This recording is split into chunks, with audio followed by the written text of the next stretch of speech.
Hey guys, and welcome back. It's been such a long time and I have to give my customary apology for taking even longer than usual this time. A lot of things have happened in my life, some good and others not so, and I've had to take some time out to sort them out. So I'm glad to finally be back to do this again. Before we start, I want to thank you for your continued support. And also welcome to the new subscribers, even given the date of my last video. It's been a long time. So reviewing the McFarlane Dragons might be a bit niche, and some might even say obsolete, since these are figures that came out so long ago. But as long as there are dragon lovers, I'm going to be doing these reviews. So we're going to move on to the Series 4 Dragons. Series 4 is special in a few ways. First, the dragons are starting to become a bit smaller. Next, there are even more departures from the usual stereotypical dragons. In fact, two of my favorites are the Eternal Dragon and the Sorcerer Dragon. Both of these very serpentine and very slender. There is a two-headed Berserker Dragon,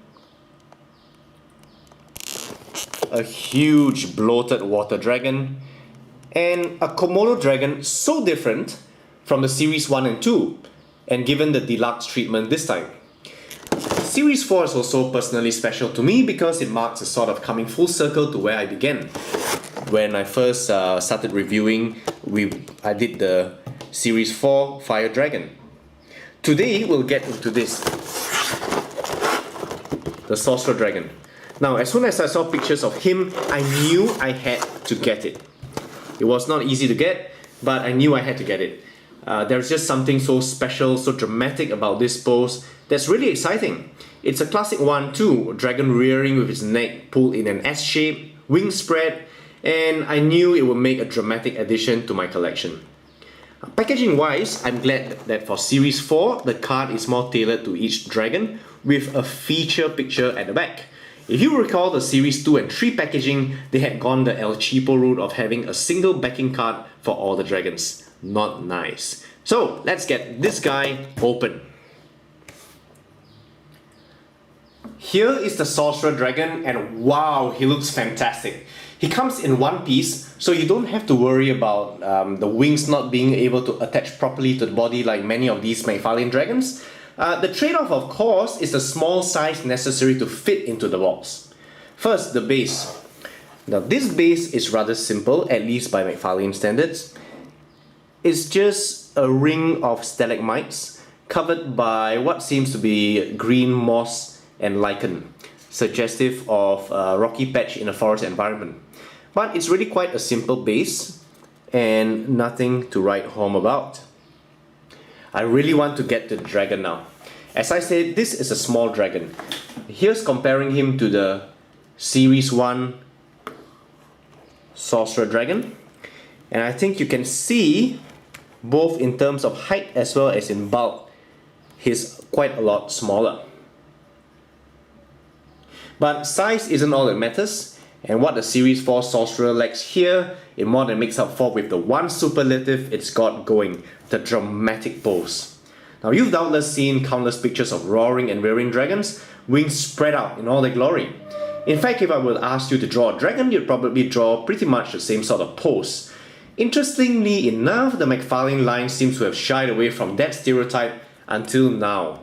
This pose is dramatic, exciting, and the entire posture is suggestive of action, tense muscle, coiled and ready for action, if not already in the midst of it.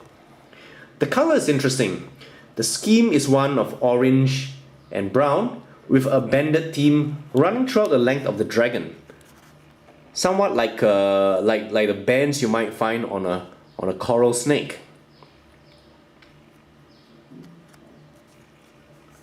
And I would imagine that this is a sort of forest-dwelling dragon. It's interesting they went for this color scheme rather than the stock red or green that you might see in pictures, but I like it. You know, one thing you'll certainly appreciate about the McFarlane Dragons is that most of them look real. Natural living creatures with realistic color schemes that serve a purpose. And this dragon is no exception. Now, this is a traditional six-limbed creature with separate wings supported on very strong finger supports. I think you can appreciate the thickness of these fingers even as compared to some of the other McFarlane dragons, and you can believe that these wings might actually support the weight of the animal in flight. Wing membranes are very nice translucent color with very nice shades of orange and with a slightly darker shade on the back compared to the front. And again, this is very much like real animals where, you know, the underside of the animal usually has a different color scheme than the top side. So very nice. Interesting also are these structures here.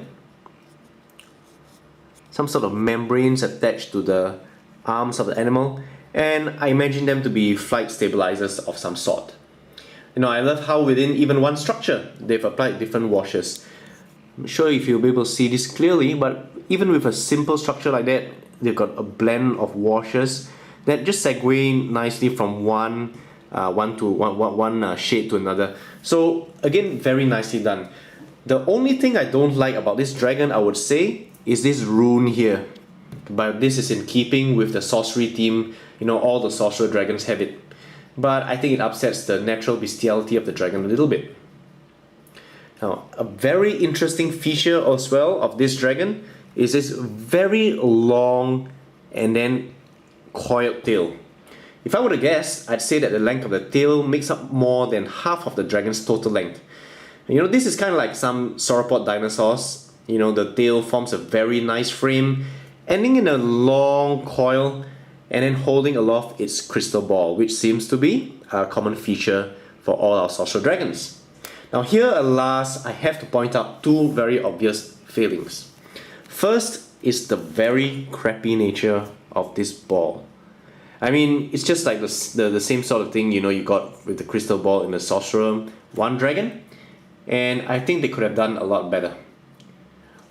But that's not such a big problem. More jarring is this. Now there's a color discontinuity I should say. First note that the underside of this tail, which is twisted here at this point of articulation, in order for you to get the tail in the right position. If you were to twist the tail so that the underside matches up like that, you'll find that the tail actually reaches beneath the surface level. So you really wouldn't be able to put it on the table, but rather you have to have it off a shelf. But even if you were willing to accept that, notice here that the bend on the first half of the tail is actually thinner, it's narrower than this bend on the latter half of the tail. So they really don't match even if you were to twist the tail like so. And this, I think, is quite an unforgivable fault. It's obviously the result of poor coordination to ensure matching after assembly. This isn't just a color problem, the sculpt itself doesn't match. So that's probably a big deal for some of you. Now, while we're dwelling on negatives here, one thing you do need to note is that the coloring on the chest is most likely to be faded as compared to what you get on the concept art.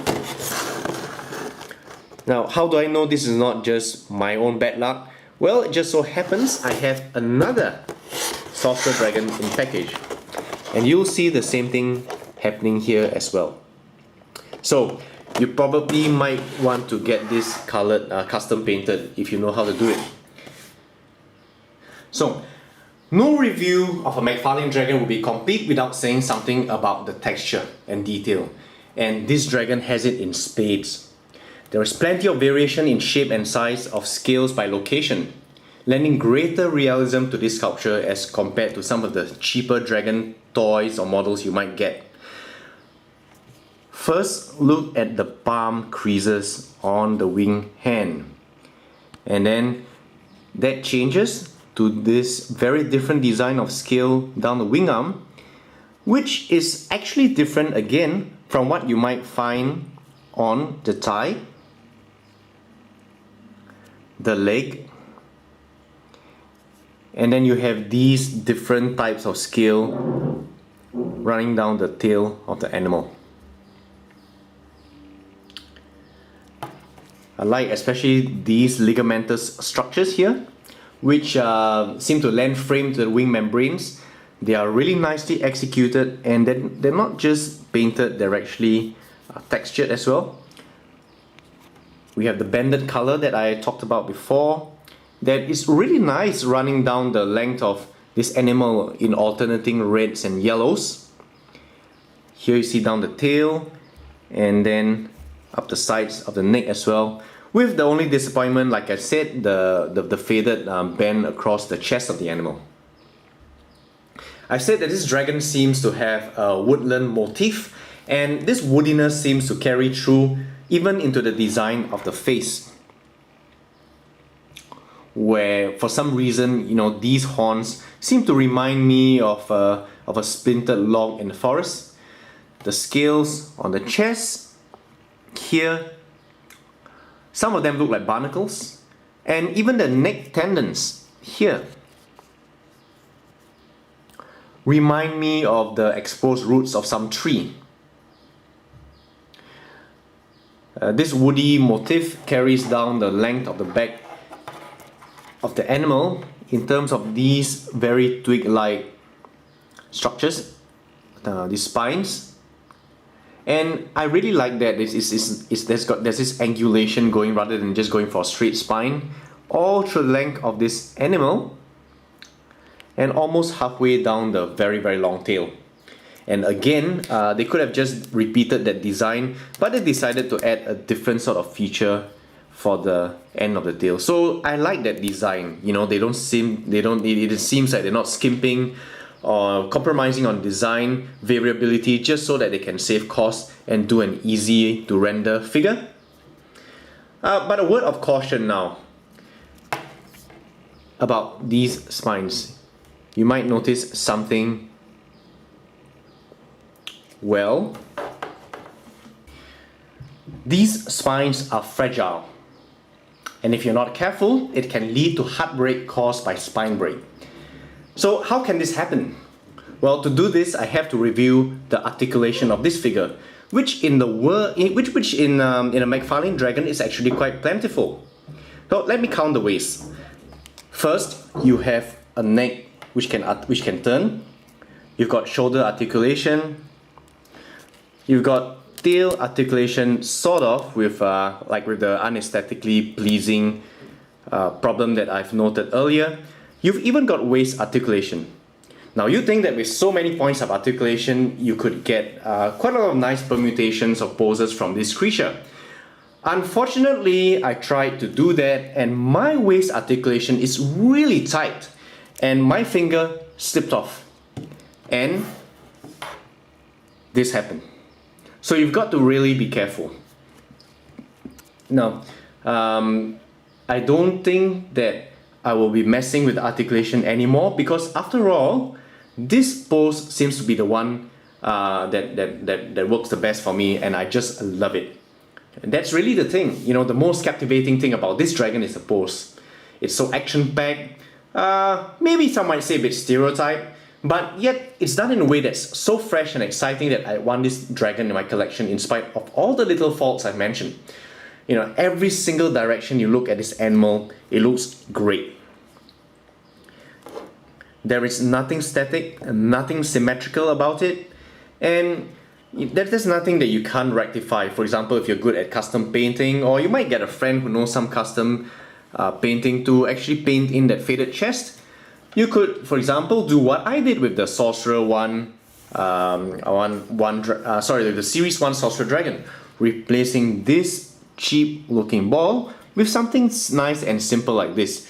For now, I'm just going to borrow the red crystal from my Series 1 Sorcerer Dragon. I know I've got some brown ones somewhere around, just can't find them. And like that, you know, I think you can already see what a vast improvement that makes to this dragon.